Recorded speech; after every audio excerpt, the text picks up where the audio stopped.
Reading novels is something an aspiring writer, or even a current writer, should always do when they can. Now, you can disagree with me if you want on this, but this is something I believe wholeheartedly. Furthermore, I believe rereading novels is just as important. When I first read Sarah J. Maas's A Court of Thorns and Roses, I didn't just dislike it. I hated it. I thought it was lazy, nonsensical, and truly devoid of everything and anything that makes fantasy consumable. Reading it made me want to tear the moments I spent to shreds and replace them with moments of reading arguably anything else except Harry Potter. I despised this book to the point that I couldn't even allow myself to enjoy a single moment without vilifying it for its absence of anything enjoyable. In some ways, I would say my first review of this novel was unfair. But rereading A Court of Thorns and Roses, and having read much more fantasy than before, has made me realize that sliver of beauty wedged between what I see now as the foundation of a novel. To put things simply, although I had a monstrously challenging time reading this novel, where I wanted to quit and pick up Patrick Rothfuss or George R. R. Martin again, I enjoyed this novel a lot more the second time around. That's not to say I didn't have my problems with the novel, however, just that I was able to see that although I still don't like it, there's some good things here. My previous recommendation of this book being because of how bafflingly stupid its characters act in the presented situations that come about is still how I would approach talking about it, however. Like if I was talking to another person, this is how I would still approach recommending it. But I would tack on an extra element and tell anyone thinking about reading this novel to listen to its label as romantasy. And I mean truly listen to it. Do not approach this novel expecting suspense like Toni Morrison or Margaret Atwood. Do not approach this novel expecting deep and intricate lore like Tolkien or, hell, in some ways, Brandon Sanderson. Mistborn video coming soon, by the way. Do not in any way, shape, or form approach this novel expecting an actual enemies to lovers like Pride and Prejudice or even Gear Breakers. And please, for everything you hold true and love that is literature, do not expect anything more than the bare bones that are displayed. This is romantasy. And apparently, although I would argue that fantasy itself encapsulates romance, romantasy is a perfect blend of fantasy and romance. To me, this is a silly marketing term created to appeal to those that don't really want intricate and deep lore and character building as much as they just want the bare minimum of fantasy and an overabundance of romance. According to Google Sensei, this literary subgenre gives equal weight to sweeping magical world building and a central romantic plot. But if that's the case, then A Court of Thorns and Roses is not romantasy. This series does not have this perfect blend of both which cultivates into some impressively entertaining novel. Unless one considers this perfect blend to be the author presenting nonsensical magic with no weight, no literary development, no understanding of what elements of magic are at play coinciding with a subpar romance element that hardly holds itself above water long enough to breathe a full lung of air. Now, I haven't read other romantasy besides trying to read the first chapter of Fourth Wing a dozen times, but if Sarah J. Maas's A Court of Thorns and Roses is anything to go off of, I think I may grow to dislike this term, romantasy. This brings me firmly into the right spot, I think, to return to the ACOTAR series and review this novel. Although I'm only reviewing the first 3 for right now. I know Sarah J. Maas just announced, well I say just announced, but this was actually a couple months ago. She announced books 6 and 7 coming out in, I think, October, and then December, or I think like somewhere in 2027, the next book will come out. So if that's the case, I will wait to read that then. But to my understanding, Frost and Starlight is like the Star Wars Christmas special or the War in Ba Sing Se. It's just the novel that we don't speak about. And Silver Flames follows a character I've grown to hate while rereading this novel. So for now, I think I'll take my time with reading that. I'll wait until September to review both of those books. So let's finally get into the meat of this video and talk about A Court of Thorns and Roses by Sarah J. Maas. This is a Spear Point review after all, and I am obviously your most handsome and favorite book reviewer on YouTube. This is the Javelin's Ace. So, let's get to the point. The opening chapter of A Court of Thorns and Roses is actually pretty strong. It establishes our protagonist, though we don't know her name yet, as strong-willed, determined not by a want, but a need to feed her family. The harsh reality of living in this wintry village becomes understandable. Through her words, we know just how hard it is for her and her family to survive. We don't doubt for a second how deeply she needs just a single stroke of luck. But when she finds the deer and the fairy wolf beside him, the chapter's beauty diminishes a bit. Not that there's any way we're supposed to know this now, but the inciting incident of Feyre killing the wolf in pure, unfiltered hatred is the entire point of the novel. But Feyre doesn't kill him in hatred. She kills him as more of an obligation. She kills him more because the human race hates fairies, not so much because she herself hates them. Furthermore, why would a malnourished winter child who's operating mostly on fumes and sheer willpower do anything other than run from the wolf if it does end up being a fairy? If what we know or what we've come to know about this world and our character is true, her first reaction to seeing a fairy shouldn't be, well, might as well try to kill it, and if I die, I guess doom my family. Her response, I think at least, should be, wow, let me get the heck out of here, because I don't know what that thing is capable of. And I know Feyre does also say that she's willing to take the chance since her family is currently in such a bad place, but still, I mean, Feyre does say it would be rather simple for her, so like that does make sense. But again, she doesn't kill him out of hatred. She kills him because it'd be easy for her. Like grabbing a bag of chips or a candy bar while walking through the checkout line at a grocery store. Like, Feyre's just like, yeah, I mean, might as well do this while I can, it's just right there.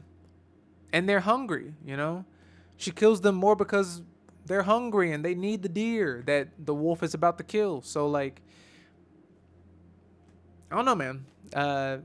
This just doesn't read like hatred to me. I mean, she surely talks about the shared hatred humans have for fairies, but Feyre doesn't necessarily talk about what she specifically feels for them. I don't know.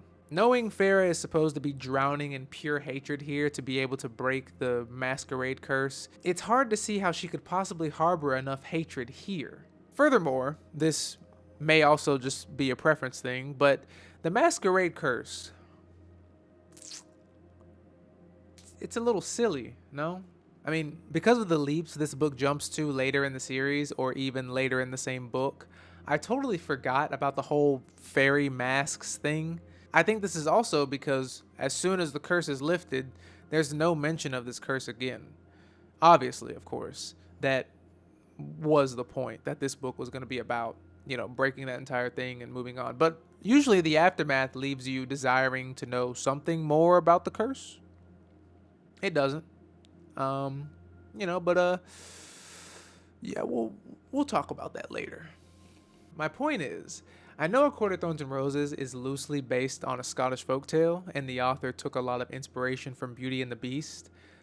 But although I don't know about the folktale, I think the masquerade curse is a little silly. I definitely would have put that back in the workshop, me personally. Mostly because the curse doesn't even really sound that bad. Like, however you look at it. If you look at it from the fairies' perspective, it's like, oh no, they have to wear a mask which blocks their perfect and gorgeous faces.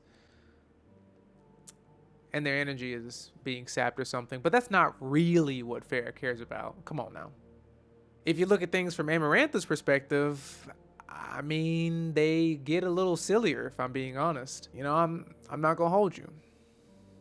Unless it's you watching this, baby, and then I'll hold you all night. But Amarantha does all this in the hopes that Tamlin will see humans the same way she does, as unforgiving beasts, as threatening and relentless as themselves. But, you know, we'll get into that later. Jumping a little ahead, Chapter 9 is probably one of my favorite chapters of this book. Feyre accompanies Lucien in this chapter, and the dialogue between them is really engaging. This line from Lucien, for instance, I admire your balls, Feyre. I really do. Or maybe it's stupidity. But since Tam won't gut you, which was my first choice, you're stuck here. Unless you want to rough it on your own in Prythian, which, he looked me up and down, I'd advise against. This has so much characterization, and the chapter is filled with this and little bits of lore. It makes me remember a time when I was first reading this book and actually enjoying it. The first half of this novel really holds up, and I think I even said that in my first review, that I don't think you should go watch, because that man was a hater. Reading this again and remembering why I liked Lucien makes me also realize that Lucien doesn't have this same snarky tone later in the series. He kind of loses it in exchange of becoming weird and forceful and desperately trying again and again to force himself onto Elaine. Okay, wait, that actually sounds crazy. But, it sounds worse than, when you're saying it out loud, but the alternative is still pretty weird. I'm not gonna lie. But we'll get into that in the next book, all right? We gonna get there, all right? This time, I'm not gonna stop at one.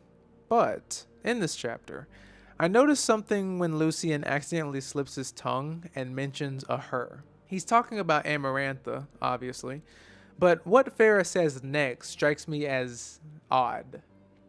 She says to herself, Prythian was ruled by 7 high lords. Perhaps this she was whoever governed the territory. If not a high lord, then a high lady, if that was even possible. It's weird to me that Feyre would say this, because why would it not be possible? In the second book, or maybe the third, I really don't remember. I'm writing these discussions as I'm reading, not after I've already read the entire series, so anything I pull from later books, I'm just talking off of memory. I don't... Anyways. There's an entire plot line with Feyre and her found family trying to convince the 3 queens of the mortal realm to aid them in the war with a capital W. Not to be confused with the previous war with a capital W and the treaty with a capital T that came as a result of that previous war with a capital W. I hope you're not confused by that explanation, because there's literally no distinction between these 2 wars. I need you to never change. Okay. Anyways, my point is, why is Feyre skeptical of the idea of Prythian having a queen when the mortal realm has 3? Or is she saying this because she doesn't know that there are 3 queens of the mortal realm, or she's doubtful that Prythian is a progressive nation that would have a queen? I don't know. It seems to me like Sarah J. Maas hasn't, written that second book yet and, established the queens of the mortal realm yet, so that makes me think that's why Feyre is saying this. But yeah, and I know it's a bit of a nitpick, but man, I didn't write the book. I'm just reading it. I'm reading what you wrote in this book, all right, and I'm just trying to break it down. I just want to understand it better. Another nitpick here, only because I want to put this out there as advice to aspiring writers, Sarah J. Maas seems to have very little faith in their readers at times. As I'm reading and coming to understand Feyre's character, I've noticed these moments where Feyre is trying to gauge her captors. She's trying to, she's often asking questions to see how powerful Lucien and Tamlin are, to see if getting away is even possible, right? But instead of the author leaving those questions up to the imagination, The author just spells it out at times. I won't say it's constantly, but it is consistently. She's not as bad as Kristen Cicerelli or even Frida McFadden, but there are times which ooze with this lack of confidence in the reader. In chapter 10, for instance, there's this exchange. "So, you're old," I said, "and you carry around a sword and go on border patrol. Did you fight in the war?" Fine, she's saying this part to herself. Perhaps I hadn't quite let go of my curiosity about his eye. He winced. "Shit, Feyre. I'm not that old." "Are you a warrior, though?" Then, as a nod to the reader as to what she's actually saying, she says in her head, "Would you be able to kill me if it ever came to that?" Herein lies the problem. There's no reason for this line. This exchange works well without her intentions being spelled out to us. This might not be the best example, but I just don't feel like there's a need for it when the alternative is allowing your audience to think for themselves. I promise you, aspiring writers out there, your writing will prove to be so much more impactful if you allow your audience to read the invisible ink, the unspoken words in between the lines. And if not, it'll still prove to be engaging to discuss.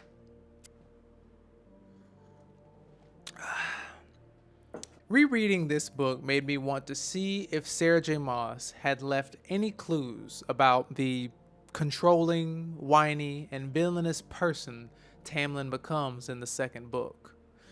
Most readers ignore this part of the story because they love what happens in the second book. But for me, I'm left wondering why Tamlin was given such a rushed character assassination. And to the readers who say he was always that way, or he became that way because of what happens at the end of the book to Feyre, I say no. Simply because I remember the cute exchange Tamlin and Feyre share after Tamlin kills the bogey and Feyre patches his wound. Later, in that same chapter, Feyre overhears Tamlin and Lucien arguing about something. Knowing where the story is going, Lucien is basically arguing why Tamlin isn't trying harder to romance Feyre. It's the entire reason they're here, after all. But Tamlin is too busy sulking for whatever reason. To this, Tamlin replies, "It was a mistake from the start. I can't stomach it. Not after what my father did to their kind, to their lands. I won't follow in his footsteps. Won't be that sort of person. So back off." It's a small moment. Still, I think it speaks to Tamlin's character that even though he basically has to force the romance between them, he doesn't want to. There are signs of his insecurity, however. He gets jealous of Feyre wanting to go hunting with Lucien, so that part of his character, I can definitely see the foreshadowing. But I don't see anywhere in this book where Tamlin switches from the loving, caring person to this manipulating, wicked dictator that keeps Feyre locked in her room. What I did notice, however, is this, and I'm wondering, am I the only one who wanted Feyre to fall in love with Lucien instead? The specifics of Amarantha's curse aren't really expounded upon, but did the curse specifically state that Tamlin had to be the one to find a human and fall in love with them? Sorry, to find a human girl to fall in love with them? If not, then Feyre and Lucien falling in love with each other could have been a rather interesting alternative. Not that I prefer it, I just like when things get messy. Maybe that's a fan fiction on AO3 though, so, I'll go on there at some point. But getting into one of my biggest problems with this novel, I want to mention Will Storr. In Will Storr's The Science of Storytelling, he quotes a psychologist who studies the secrets of human curiosity and how the brain reacts to storytelling. This psychologist, whose name I won't try to say but will leave on the screen, says that within storytelling, the brain reacts to information gaps. So Will Storr says, brains seem to become spontaneously curious when presented with an information set they realize is incomplete. He then goes on to quote the professor I mentioned before, saying, "There is a natural inclination to resolve information gaps, even for questions of no importance." I believe some element of this is why I have trouble engaging with Sarah J. Maas's A Court of Thorns and Roses. So much of it leaves nothing open to interpretation. Everything is spelled out to the reader, so monotonous in its choice of wording that the alternative for me is the preceding inclination to put the book down. The author doesn't leave breadcrumbs to follow. She leaves the whole loaf of bread sitting out for the reader to consume all at once, even if it is an overwhelming amount. Early in the story, the mystery behind Lucian seeming sad and dissociative at times makes the reader want to know more. Why does Lucian feel this way? Do we learn of his past throughout a compelling narrative where there is no choice left in the characters but to bond and confide in each other? No. Tamlin, not even Lucian himself, just tells Feyre his entire backstory in like a page of dialogue. What about the reveal of Amarantha, though? There's breadcrumbs there. Yeah, and a decent amount of foreshadowing will do that. But there's not enough to warrant the sudden shift in the narrative which takes place at the end of the second act. If I was reading this book for the first time again, I would never have been able to guess the tonal shift in the narrative after Feyre is sent back home. I don't think anybody would have been able to guess it. Amarantha is not really built upon. There's no way anybody can tell me that reading the first 200 pages of this novel, they thought this book would end with Feyre killing a giant worm, freeing all the faeries, like in another 150 pages. Sorry, another 200 pages. Like maybe if the book was bigger. The threat looming over the fairy land of Prythian is not really built upon.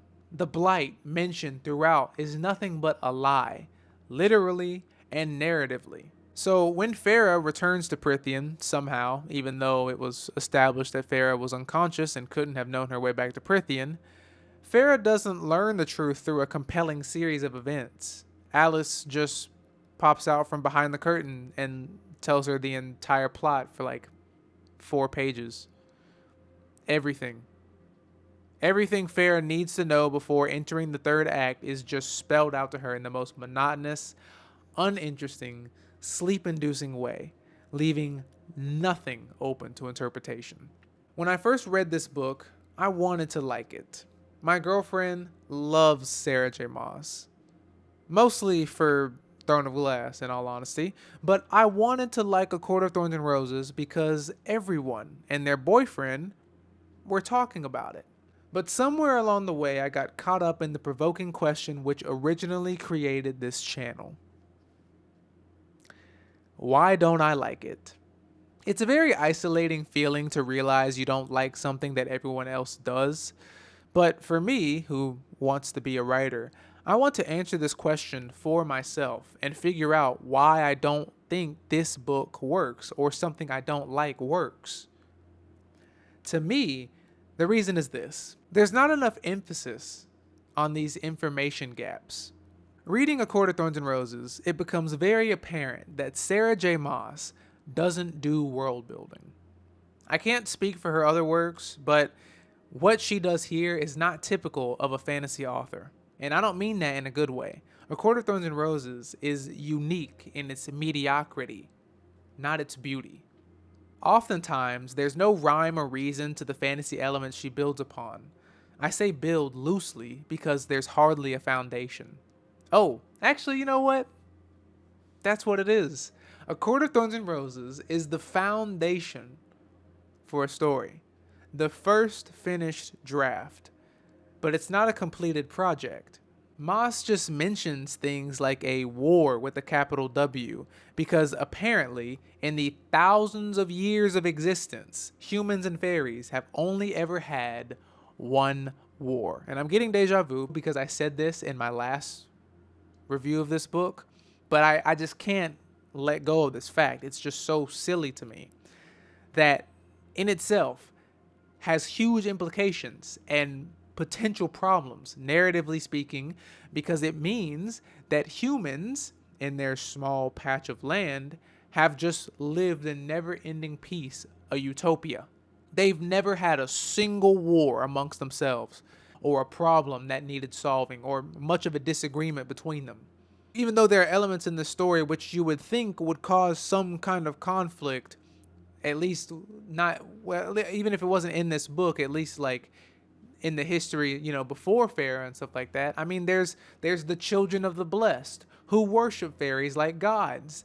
Like, are you trying to tell me that everybody just like, yeah, let them be over there, we'll be over here? You trying to tell me no riot came out of that? No, nothing?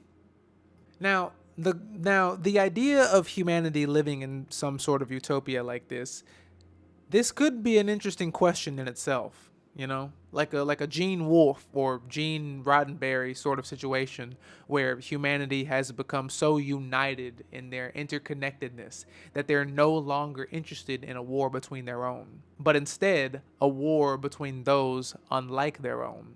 But therein lies the problem. In order to reach that sort of utopia, that means there must have been a series of conflicts within humanity to bring them to such a conclusion.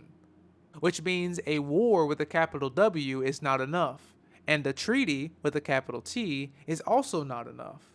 The treaty with a capital T is in response to the war with a capital W between fairies and humans.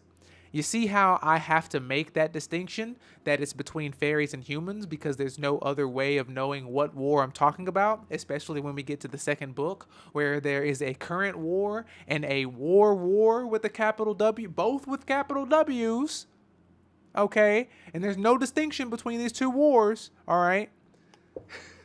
The question in that becomes, what does this treaty with the capital T consist of? What happens if someone breaks this treaty? Is it a magically bound document that causes people to burst into flames the minute they step out of line? That could be interesting. It could be like some, Shadowheart thing, where every time she does something wrong or something of that nature, like something stabs them in the hand, like what happens to Shadowheart, if you've played Baldur's Gate. I don't know. I know I don't make too many video game references on this channel, but I'm a gamer. Also, that was cringe of me to whip out my tongue like that. That was a crazy sentence that I just said. Let's just cut everything I'm saying right now. Is it a magically bound document? Why does everyone have to abide by it? None of these questions are ever answered by the author because she's too busy writing the love story between Feyre and Tamlin that she doesn't even notice the plot holes she's leaving behind. She makes mentions of great beasts lurking in the forest, other deadly fairies looming over the lands. In chapter 3, the merchant mentions a group of Martaxes attacking a nearby village. And as I was rereading this, I was like, I do not remember Martaxes mentioned anywhere ever again. And, I Googled it to see if there are any other mentions. There is not. According to Google, according to the official ACOTAR wiki, there is not any other mention of a Martax. I can tell you that this is literally the only mention of a Martax ever. Like, what are we doing? What are we doing?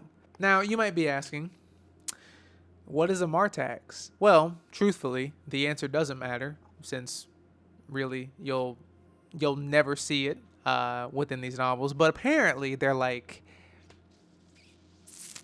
fairy minotaur beasts, according to Google Sensei. Besides that, though, maybe Sarah J. Maas just forgot. She's got all these different worlds in her head. You can't be expected to remember everything. Although, me personally, I would just, put an extra note to the side as I'm writing this labeled Martax. But, that's just me. And who am I? I'm just some guy talking about books, and I haven't written anything. So, whatever, right? Except this review, which I hope you're enjoying. I don't really understand the appeal in playing pretend at a fantasy world instead of creating a fantasy world I'd want to live in. I also don't understand why, after finishing the novel, you couldn't go back and work out the kinks in the armor. I mean, Sarah J. Maas, literally all she had to do, right, was instead of saying Martax, she could have said Ator, like Attor, right? Because the Ator is some, I don't even remember what it looks like, but it's some other mythical fairy creature and it's very scary and Feyre deals with it and everything. All Sarah J. Maas had to do was replace the word Martax with Ator. And I wouldn't be sitting here talking about Martax because I would never have known the word. But it's like, it's like little foreshadowing, Like, just replace it with Ator, and then when Farrah's like, oh, I would hate to deal with those, or whatever she says about them, like, oh, she is going to deal with them later, Like, I don't know. That's interesting stuff. But whatever. The author could have easily gone back and written a more fantastical name for the war and treaty, but she didn't. She knows that her audience will read her work and love it regardless of how much effort she puts into them. All she needs to do is put all the effort into the love story, and there you have it. And I'm not trying to say that the audience is wrong for loving what this novel is, like loving what's here. I'm not saying that. What I'm saying is that that's fine. Like what you will. I just didn't like it. That's all I'm saying. She mentions things like the children of the blessed who worship the fairies, but give no sort of insight into what makes them important to be introduced in the story. They serve no purpose in this story. They're not even mentioned by name in the second book. And in the third book, there's a couple small moments with them. Small moments, okay? Apparently. Again, I Googled that. And oh no, spoiler, but like, I don't really care. We never learned about these fairy worshippers who see them as gods, right? Do they worship a specific type of fairy? Do they have a fairy god? A deity they worship? What about the Martax, the Puka, the Bogi, the Naga, the Suriel? Do they worship those fairies too? Do they see them as gods? How does that work? When did they come about? Were they established before or after the treaty with a capital T? Can I get any of answers to any of these questions you bring up, Sarah J. Maas? No? What about Isaac, the guy Feyre was sleeping with when she lived in the village? Does he ever play a role in the story? Does he ever come back? Does he ever have another speaking line besides the one that I don't even think he had at the beginning of the book? Like, I have a great idea where you could have used him. I mean, I said that in the previous review. You should have put him where Claire was at the end of this book, but you didn't, all right? All you had to do was change the wording of how Ryzen asked the question, and I don't know, one way or another, or just introduce Claire earlier in the story. Just literally an interaction where Feyre runs into Claire at the market or something. That's all you had to do. That's all you had to do. These are the questions a writer creates when weaving a narrative with all these different avenues. You're going to create questions, even those you probably never thought of. So, when you mention all these different things and don't do anything with them, the response needs to be more than just, anyways, Tamlin, he's so hot and sexy with his muscular beastly body and that sexy ass growl into a moan that he does. Ugh, man, I don't care about that. Every time Feyre asks a question about the treaty, the response is, because. This is why I say the book is mostly just a foundation. If I was an editor of this novel, which I highly doubt there was one for this book, I would say that what's here is a great starting point. But it's nowhere near finished. The journey this book takes us on, there's just not enough here to sustain it. With everything that happens in this novel, it feels as if it should have been the length of the sequel. And a lot of things happen in the sequel. A lot of things. Sometimes, in my opinion, a little too much. But I think it's all still really good stuff. Sarah J. Maas also doesn't do descriptions. Whenever she describes something in A Court of Thorns and Roses, it goes something like this. How? I asked, unable to take my eyes from the pool. The silver, but also the blue and red and pink and yellow, glinting beneath. The lightness of it. Like, dog. What did I just read? That does nothing for me. Please stop naming the color wheel. It doesn't help me visualize the image any more than before. What about the blue and red and pink and yellow is drawing the character into this moment? What am I supposed to be seeing here? What do you, the writer, visualize when describing this moment? Don't play with the description. Make me feel the description for myself. This lack of descriptive language reminds me of an Ernest Hemingway quote from Death in the Afternoon. Find what gave you emotion, what the action was that gave you excitement. Then write it down, making it clear so that the reader can see it too. Prose is architecture, not interior decoration. Don't name colors. Give me language, descriptive language that evokes the image of those colors. If you give me descriptive language that evokes the image, I will imagine the colors myself. You can do it. You can do it one or two ways, like if someone's bleeding, right? You could talk about the crimson rolling down their arm, and people know you're talking about blood without saying the blood rolling down her arm, you know? Unfortunately, Sarah J. Maas does this often. She just names colors and moves on, not giving any sort of aid to the reader's imagination. And if you think I'm just taking this passage out of context, I'll read the whole thing for you. The silvery, sparkling water that dribbled from his hand set ripples dancing across the pool, each glimmering with various colors. And, that looks like starlight, I breathed. He huffed a laugh, filling and emptying his hand again. I gaped at the glittering water. It is starlight. That's impossible, I said, fighting the urge to take a step toward the water. This is Prythian. According to your legends, nothing is impossible. How? I asked, unable to take my eyes from the pool. The silver, but also the blue and pink and yellow, glinting beneath, the lightness of it. I don't know. I never asked, and no one ever explained. What is starlight? Why is it impossible? Right? What do we? I don't know. I don't know what we're talking about here. What is Feyre truly seeing? I don't know the answer anymore.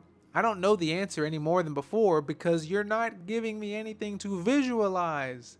You're just saying words. Earlier in this same chapter, I believe, Feyre describes Tamlin's hair as liquid night.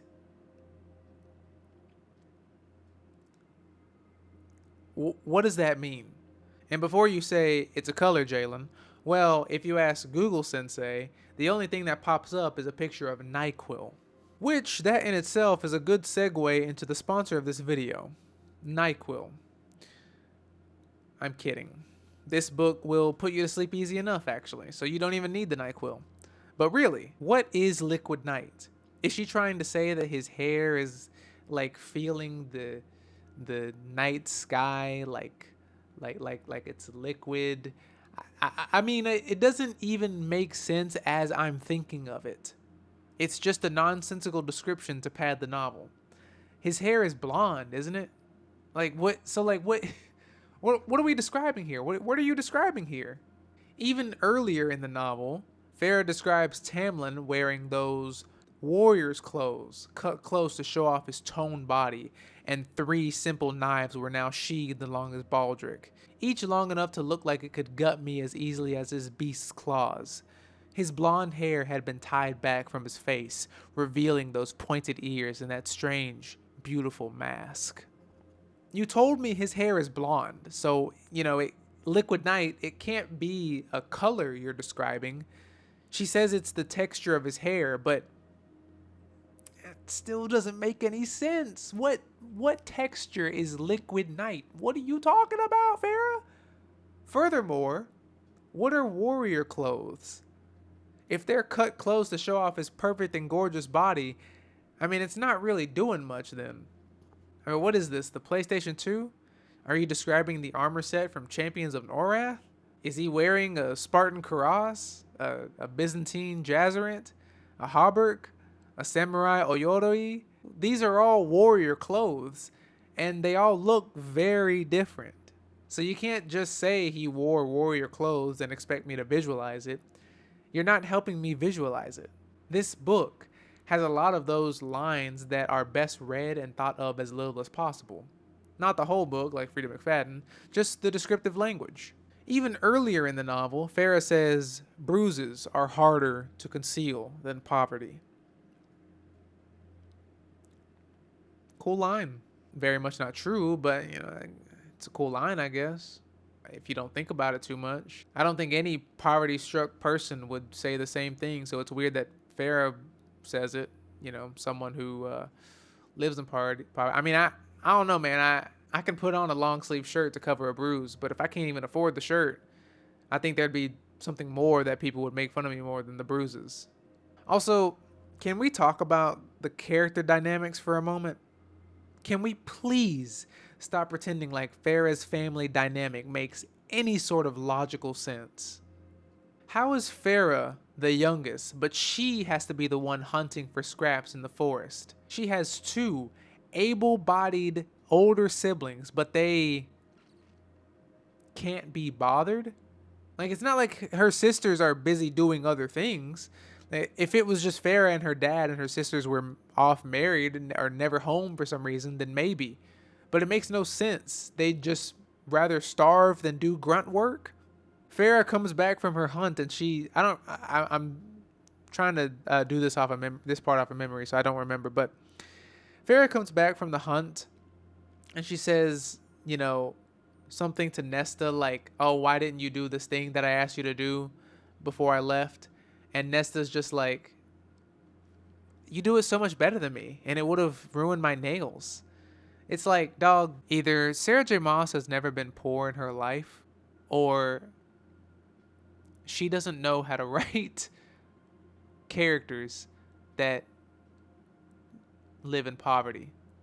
Because there is no way any real person living in a wooden shack in the winter is worried about their nails. There's no way Nesta, the older sister, wasn't the one to go out into the forest. It always trips me up that Feyre is the youngest. Like, it just makes no sense to me. The author says like the reason is because they were alive at a time when they knew their wealth, so now they don't know how to live. That's fine. That's believable, for like a couple months. But there's no way any able-bodied person wouldn't be doing something to help around the house. And if they really are the way the author says, that just makes them sound snobby, stuck up, highly unlikable, which makes me wonder why I would care in the slightest about what happens to them or read a book about them. Feyre even talks about being bullied by Nesta at some point. Like, okay, so why would I care to read an entire book about her story when she's an entitled bully who deserves a slap in the face, not a love story of her own? Nesta is an asshole. She acts like the middle child, while Feyre seems more like the oldest and Elaine the youngest. When the book reminds me of the actual dynamic, it throws me off because it just makes no sense. Also, the dad is a hopeless idiot.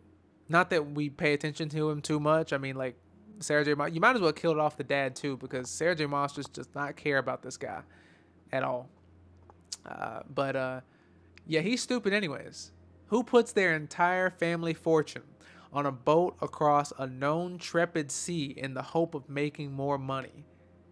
Like, bro, you deserve to have your leg busted up for that. Come on now. Moving on, though, let's talk about the Great Rite, or Kalanmai, or whatever they call the faerie sex parade.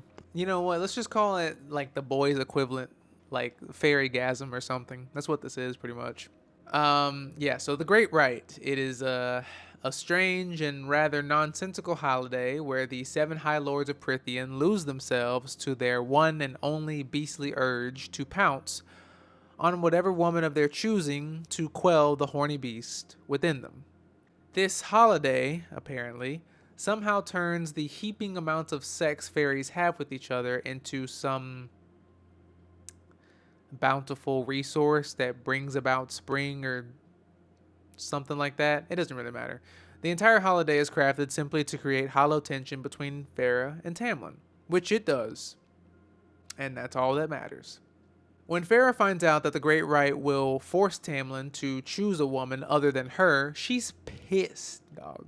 She calls the holiday stupid, which it is, but only says that because she's not the one quelling Tamlin's beastly urge. She's told to stay in her room and far away from Tamlin because if Tamlin is made aware of her scent, he'll seek her out.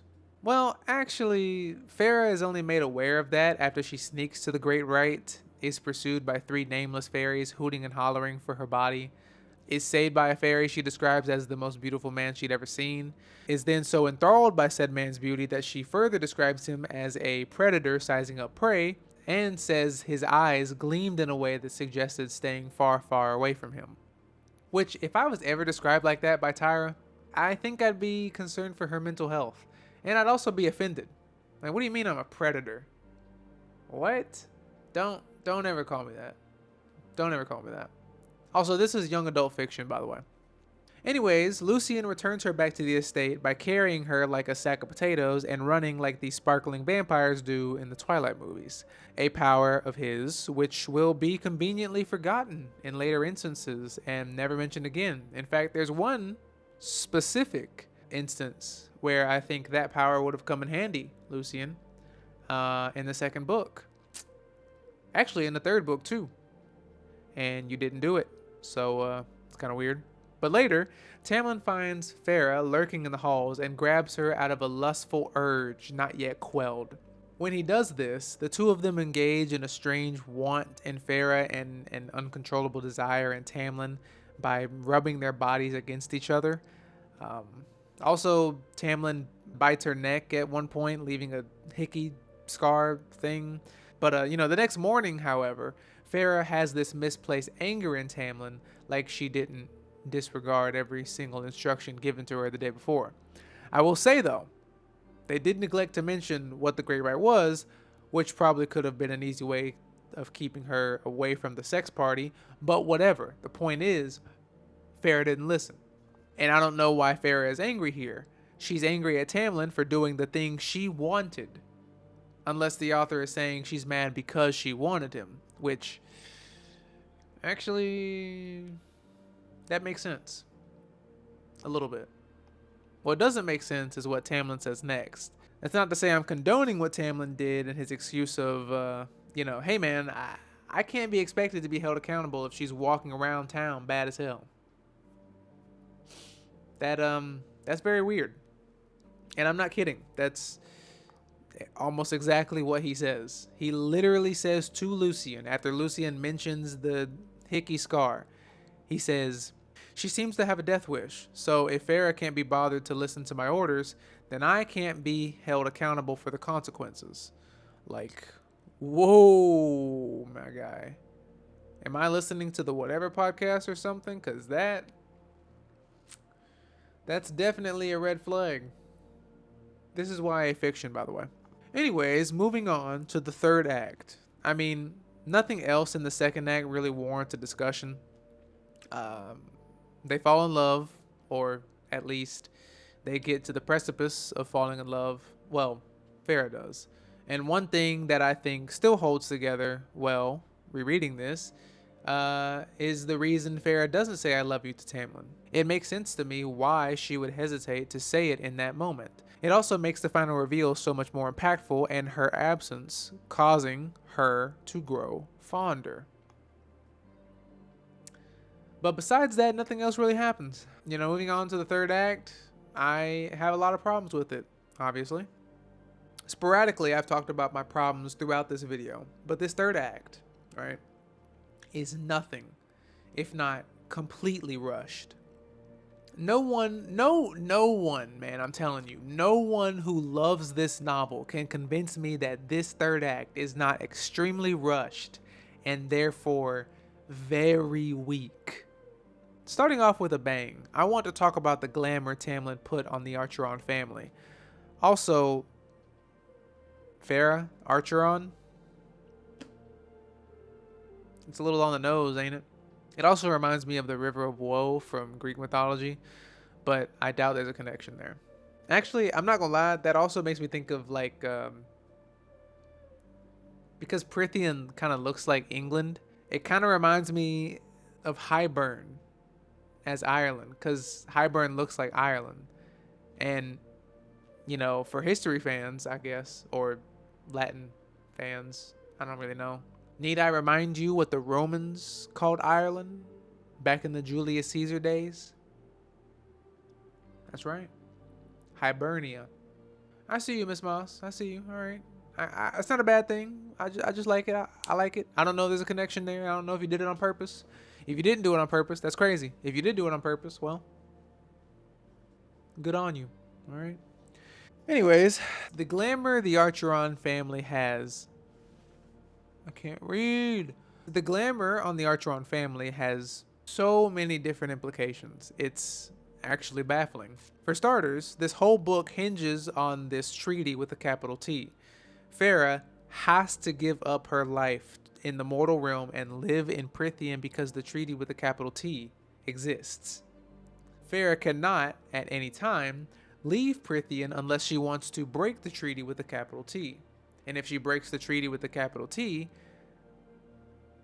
well, I don't really know what would happen because it's never elaborated upon. It's just one of those things that it's just like, don't think about it too much. But it's safe to assume some undisclosed bad thing will happen. But you mean to tell me that Tamlin can steal a 19-year-old girl, cross borders, which is already illegal, alter the minds of her family so they won't come after her, fabricate a lie so she's visiting some fake aunt, create a whole fortune out of thin air for them to live upon, adjust the minds of everyone around them so that they'll believe this absurd lie as well, and none of this is even a slight risk towards breaking the treaty? But if Feyre walks her happy ass back home, that's enough to break it? I don't know, man. There seems to be some one-sided gaps in this treaty. Sounds to me like humans hardly read the document if Tamlin can literally manipulate humans like he's playing Rags to Riches in Sims 5. Like, I mean, whatever. Whatever, man. You know, don't think about it too much, right? Since we're talking about the implications of magic, I want to mention Tamlin spawning things out of thin air.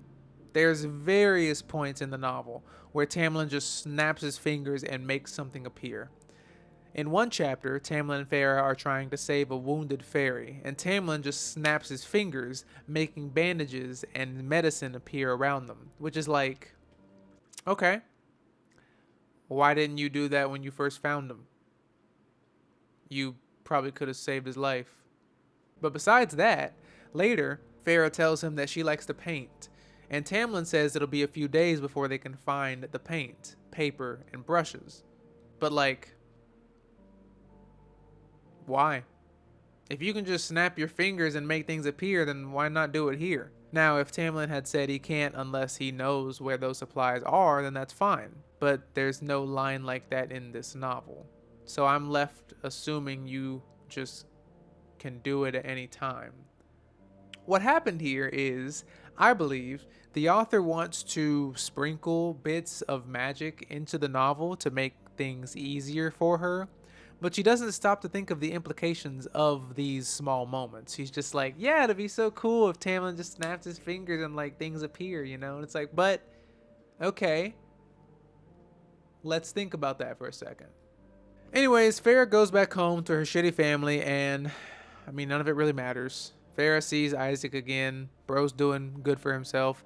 Nesta didn't marry Thomas Mandre, although whether she did or didn't matters so very little to the reader. It's kind of funny. Like, no one cares. No one cares. There was not a single reader throughout this novel that was like, man, I wonder if Nesta married Thomas Mandre. But I mean, I guess for Feyre, you know, it's just like, oh my gosh, she listened to me. So that's like the point of it. But nothing else really happens. We get about 5 chapters of this before the author is like, listen, I don't care about this. You don't care about this. Let's get back to Prithian. And the reader is like, get back to Prithian? What do you mean get back to Prithian? Feyre can't go back. Humans can't enter the fairy realm, right? That's what you established earlier. Or at least that it's difficult to get into. And the author's like, oh shit, you actually paid attention to the shit I was saying in this book. Right. She rides along the wall for 2 days. And then she spots an obvious gate. 2 days. What does she eat? That answer doesn't matter. Okay, well, she still doesn't know exactly where Tamlin's estate is. I mean, riding along the wall, she could have ended up anywhere in the spring court. It's huge. You showed me the map. Right, right. Well, it's super easy, barely an inconvenience. Oh, okay. Yeah, she just finds her way back immediately. I don't. It doesn't really. This part doesn't really matter. It really doesn't. Maybe she used her like navigation skills. Um, Fair enough, I guess. I mean, it could add to her character by showing how well her navigation skills were, but I guess that still kind of shows by her just teleporting there. So Feyre gets back to the estate and it's all busted up and no one is there. But she does eventually run into Alice, the closest thing I have to a black queen in this book. A tree. Okay, this time I have two teas sitting by. I'll grab the other one later, but it's sitting right there. All right. Not that you guys know, but it is the next day. So, I also don't know if I put my camera in the same place as last time. So, hopefully that doesn't look too different when I'm editing this. We'll see. Anyways, Alice tells Feyre the entire backstory of Amarantha and the 7x7 curse, which, by the way, just say 49 years. I know fantasy likes to do this thing where they like to exaggerate things and they like to do so in like a fantastical way to like make it sound cooler or different. One example I can think of is actually in A Dance with Dragons by George R. R. Martin. He talks about Lawless Stokeworth, and I mean, people who've read the book know what I'm talking about, but he says Lawless Stokeworth was raped 100 times. That's an ongoing line throughout the novel. I think in previous novels too, because I'm pretty sure it happened in like the third book or something. But the point is, 100 times sounds much better than saying 50 times or 100 times. Because if you were to say the exact number, then it would be silly, because it'd be like, so you're telling me someone sat there and counted 57 times of her being sexually assaulted? Okay. Or if you say 100, it's like, oh, okay. But like probably not 100. So 100 sounds better. I get that. But and there's a point to that. But here, the 7x7 curse, 49 years, I don't understand why Amarantha gives Tamlin 49 years. That's a generous offer, by the way. And I didn't write any of this down. I'm just thinking about this now. It's just kind of silly to me because it's just like, okay, I mean, he tried a few times to, get a human girl to fall in love with them. But like, Amarantha, you've proven your point. You don't need 49 years. I just don't understand. Like, is there some reason to the 49-year curse? I don't know. No one ever says, and it's not expounded upon besides what Alice tells us right here. So anyways, Alice tells Feyre she's too late. Even though she keeps saying she's late, she still tells her all of this, and honestly, I gotta commend Feyre's memory, because there is no way I'm remembering all of this. There's literally no way I'll remember maybe about half of this and just die under the mountain. If I was Feyre, I'd be like, Alice, listen, can I get a notepad or something, because this is a lot. Oh wait, I'm illiterate. I'll just die, I guess. But yeah, Amarantha was one of the King of High-Burn's most powerful generals. What made her powerful? Doesn't matter. She's gonna die by the end of the book. But she was powerful, and she had a sister, and the sister was banging a human named 𝙎𝙤𝙘𝙖𝙚 until 𝙎𝙤𝙘𝙖𝙗 betrayed and killed her sister, which made Amarantha sad and forever hate humans. So she also killed 𝙎𝙤𝙘𝙖𝙗, presumably. So yeah, Tamlin was a child at the time, but Amarantha was like, "Hang on, who's that child over there?" Then she got put on the same list as Eve, and whatever the pedophile husband's name and Frida McFadden's the teacher. No, I'm kidding. But it's a little weird. Alice mentions Tamlin being a child and how Amarantha grew to desire him in the same breath. And I don't know if you really meant it that way, but like, it's kind of weird. But also, Tamlin says that, fairies age differently. So Tamlin might have looked, 18, but he was actually, 32 or something, I don't know.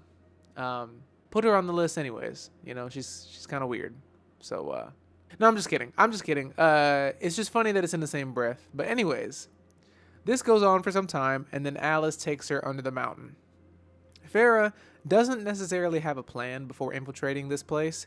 She basically gets caught immediately and is brought before Amarantha. Amarantha is no more exciting than she was to me the last time I read this novel. She's an idiot who could have just killed Feyre, but she's arrogant, which makes sense, I guess. But she also gives Feyre these trials that end up being a mix of good and bad. And she also gives her a riddle to solve. So it's like Amarantha could have just given her the trials and tricked her that way, but I guess maybe she gave her the riddle to distract her from the fact that even if she did complete the trials, they wouldn't actually be free. The first trial tests Feyre's survival instinct. It's a good chapter, I think, that shows how capable of a protagonist she is, especially at the end when she climbs out of the pit and throws the bone sword at Amarantha's feet. It's a powerful moment, and a lot of what this chapter does is it's good stuff. It really is. My problem, however, is what comes afterwards. In the second trial, the one she gets through only because of Rysn, what bothers me about this trial is, although Feyre is illiterate, the author doesn't even attempt to make Feyre figure it out on their own. We don't even get the full riddle. It's something about grasshoppers jumping in a field or something like that. Like, we don't even get the full riddle. So, we don't know how it pertains to the story. Would Feyre have figured it out, even if she could have sounded out all the words? We don't get anything. Rysn just helps her and we move on. So Feyre just blindly pulls the third lever and gives in to her own powerlessness. For me, I would have loved for Feyre to figure out this trial on her own. Like the first trial, I wanted Feyre to rise above weaknesses of her own and, somehow prevail, right? Maybe the riddle was a story she heard as a kid or a folktale Tamlin told her. Maybe a memory of her mother comes to mind. I don't know. Something. You're the author. Do whatever. But Feyre just blindly pulling a lever is... Yes, Feyre beats herself up about it later. Yes, she is so pulled down by her own powerlessness afterwards. Yes, she gets very depressed. Yes, she gets depressed for a chapter and a half. But when she exits the trial, she listens to Rysn's voice in her head telling her how to act, how to stare down Amarantha. And I feel this takes away from the protagonist's individuality. I would have rathered Feyre in this moment, regardless of how she, got out of this trial. I would have rather her do this all on her own. Because now, these moments where Feyre is staring down Amarantha, that's not Feyre's moment. That's Rysn's moment. You know what I mean? It's kind of taken away from the person I don't really care about Feyre, but it takes away from the person that we're at least supposed to care about. Also, slightly before Feyre's third trial, Feyre and Tamlin were able to find a moment alone. And again, I think I talked about this in my previous review. I don't remember. But this in itself is hardly explained. This entire act has established Amarantha as obsessed with Tamlin, never allowing him to leave her side or her sight even once. But now suddenly Tamlin can just waltz up to Feyre like it's nothing. And not just, he doesn't just waltz up to her like in the middle of the night, you know, oh, I escaped Amarantha's bed and I came to see you. Or Feyre just says he walked up beside me, pretty much. I don't remember the page number, so I'm not going to go look at it, but you can go look at it for yourself. I'm not lying. Not only that, like, sure, okay, Tamlin escaped Amarantha's sight. What about the dozens of other faeries surrounding this place? What about the 𝙎𝙤𝙘𝙖𝙡𝙨? What about her other guards? I mean, what about literally anybody? What about literally anybody? It doesn't make sense that no one saw them. And the author hardly mentions this afterwards. But anyways, let's just put our suspension of disbelief caps on and let's just move on to the next thing, right? What do these characters do with this moment? Does Tamlin maybe mention something he overheard about the third trial in the hopes that Feyre can pass it? Does he try to help her escape? Does Feyre ask if he's okay? Does Tamlin ask if Feyre is okay? Does anything remotely sane or realistic happen in this moment where these two finally get a chance to talk to each other for the first time in like 130 pages? No. Not a single thing happens. You know what happens instead? Instead, these two sneak off and try to have sex in a dark corner of a room surrounded by eyes and ears of enemies. I mean, what the hell are we doing, man? You'd think I wouldn't care so much because it's such a small moment, but man, this moment had me cheering for the Blight to kill them all. Not Amarantha, the Blight. Take Amarantha with you, please. In fact, take the whole fairy realm of Prythian. Take the mortal realm too. I hate Nesta and Elaine as well. Take the whole continent. Then cross the unnamed waters between them and take 𝙎𝙤𝙘𝙖𝙡𝙨 too. Just clear the board, man. Clear the board. Just do that. These two are such idiots that I just don't care about anything else that happens after this. The thing is, for me, like, I can't cheer for a character that doesn't really care about themselves. And I know you might be asking, like, well, what could Feyre and Tamlin do besides that? I don't know, man. I think that if me and Tyra were in this situation, I think I would first try to see if she's okay. How are you doing? You know, and it's going to be a quick conversation, you know? It has to be, because you don't want to get caught. But these two are just like, I don't care if we get caught. I don't care if we die. Let's just do whatever. Like, man, we're still trying to get out of this. Like, it's like they gave up. I don't understand. You passed 2 trials. You've passed 2 trials. Surely, I mean, I guess you don't know what the third trial is going to be, but again, maybe Tamlin overheard something and tells her, right? Maybe he helps her escape. Maybe, just in case they don't pass the third trial, maybe Tamlin tells Feyre, hey, there's this extra loophole, or there's this hint to the riddle. Anything, man. Anything other than what actually happens in this novel. I now remember why I struggled reading the end of this book so much. Because, man, I can't even get a good explanation of how the Under the Mountain Fortress was created, or what compelled Amarantha to go against the King of 𝙎𝙤𝙘𝙀 and travel across the unnamed seas to Prythian. I don't know what, you know, prompted Amarantha to give Tamlin the 49-year curse, even though, you know, she has no obligation to do so in this moment. But you know what I can get? What I can get is a page and a half of Tamlin and Feyre trying to have sexy time in a hostile environment. Like, this is what I mean, man. This is what I mean. It's just moments like this that make me realize I understand. This book is not for me. This series is not for me. I get that. I see that now.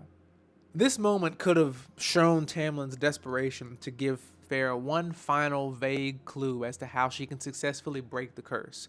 This moment could have still had the quick hug and a kiss, and I mean, maybe even a little more of a makeout, but also a sign of maybe what the answer to the riddle is. This is the last interaction, mind you. This is the last interaction these two have before the final trial. But Tamlin wasted. If Feyre didn't pass the final trial, didn't conclude that being forced to stab Tamlin was a trick, or didn't figure out the riddle right before her back gets turned into a pretzel, it would have all been Tamlin's fault. This man might have single-handedly doomed all of Prithian because he wanted to touch a boob one last time. I mean, damn. Tamlin, Feyre, I hate y'all. I really do. Y'all making my southern accent come out because y'all pissing me off. There is not enough romantasy in the world to shield these characters from the level of hatred I harbor for these two. I have never wanted to choke the life out of a fictional character so badly. I'd never put my hands on a woman, so Feyre, you're safe. But you will watch as I shove an umbrella down Tamlin's throat and open it up. I hate this man so vehemently, so tremendously, so unapologetically. You could not begin to even fathom the hatred I possess for this man. If this man does not die in a later novel, I will personally create an AO3 fanfiction and kill this man myself. And somewhere along the way, I'll mention a Martax, since the author forgot about those creatures. Let me tell you this, though. I may hate Tamlin, but Feyre, your time is coming too. Just wait until, just wait until I get to the reveal at the end of A Court of Mist and Fury. Oh, you just don't know, Feyre. I'm about to kick your ass. I really am. In the third trial, Feyre kills 2 faeries and realizes the third she has to kill is Tamlin. This is a shocking moment that finally, after 380 pages, got my heart racing with the building tension. This is a good moment. And it has some good lines here too. The way she finds a loophole to break the curse, it's great, you know? And I will say, it made me realize that I was so surprised by this moment in my second read that it made me realize that when I first read this book, I was hate reading this ending so badly that I'd completely forgotten that Tamlin was the third faerie she had to kill. I was like, I know what happens in A Court of Mist and Fury. I mean, I know that Feyre has, you know, trauma of the 2 she killed, but why didn't she kill the third? Like, I really don't remember. I really couldn't think of it. I'm like, I don't know. Seeing this here made me realize that, man, I gotta be better. I just gotta be better. Anyways, this is a good chapter, and then all the ending stuff happens. But the last thing I want to say about this book is Amarantha. Earlier, she was established to be the King of High-Burn's strongest general in the war, right? The war with the capital W. Not to be confused with the other war with the capital W that'll be at the start of this second book. But on page 382, Rysand mentions that Tamlin is strong enough to defeat her. But what holds him back is the hold she has on their powers, right? Which makes me wonder what makes her powerful. How did she overpower 7 High Lords if she can do nothing with their powers but hold them? How can she hold the power but not wield them? Is this My Hero Academia? Is she the first wielder of One for All or something? Is she Yoichi? Yoichi, is that you? In woman form? In fairy form? That's crazy. What even are her powers? This lady created a whole curse with different implications depending on the result from scratch. And she was the King of High-Burn's top general. Let me go even further. How did you create a whole curse? A whole curse. You took over Prithian. You defeated 7 High Lords at their prime. at their top power. You defeated them. You're the top general of the King of Hybern. The King of Hybern's army, sorry. You're the top general of the King of Hybern's army. How? I mean, and at the end, right? At the end, when Feyre breaks the curse and Tamlin attacks Amarantha, she's shown to have like vague Jedi force powers or something. So with all of this, how in the world does this lady lose to a beast with claws? I don't know. I mean, it doesn't matter. You know, she's dead, and I feel nothing. All the ending stuff happens, setting up for the next book. Ryzen tries to save Feyre, but she gets turned into a pretzel. The 7 High Lords revive her. Feyre gets turned into a faerie, and that's it. That's it. I don't really have anything else to say. I literally didn't write anything else. This was originally going to be a video with all of the ACOTAR novels, but I didn't know how to structure them because I know the first 3 novels follow Feyre. The 4th novel, I don't really care to read it. The 5th novel follows Nesta, I think. Maybe Elaine. I don't know. I get them too confused. Not really, actually. I hate Nesta.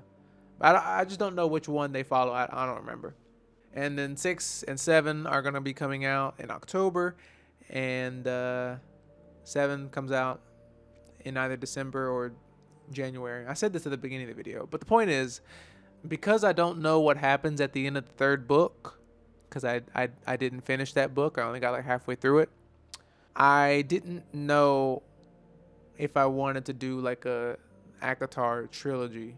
And also the name of the series is so silly. Like the first book is called A Court of Thorns and Roses, and the series is called A Court of Thorns and Roses. Like, just call it the Throne or the Court series. Like, man, and put some numbers on the front of this book, man. Man, put book 1 on here, please. Put book 1 right here. I'm so tired. Not just Sarah J. Maas. It's not just Sarah J. Maas that does this, but like many modern authors do this thing. Hell, George does it. All right, but 4th Wing right here. How am I supposed to know this is the 4th book or this is the 1st book? How am I supposed to know? Right? Also, would you guys be interested in a live reading of this? I was thinking about doing I would record it. I'm not in a position to do live readings right now. I don't know. I also don't know if I'm comfortable enough doing a live reading yet. But I'll record one and edit it and upload it. But I was thinking about like just doing it chapter by chapter and uploading it and then like sharing my thoughts. Not sporadically. I mean like it would be in one long video. But yeah, let me know what you think about that. But yeah, please put numbers on your books so that I can so I can read it, right? You know, when I first read A Court of Thorns and Roses, I actually picked up the 2nd book, A Court of Mist and Fury, which is laying over there. I'm not gonna go get it, but I read the back. Actually, no, I will go get it because I'm gonna talk about this real quick.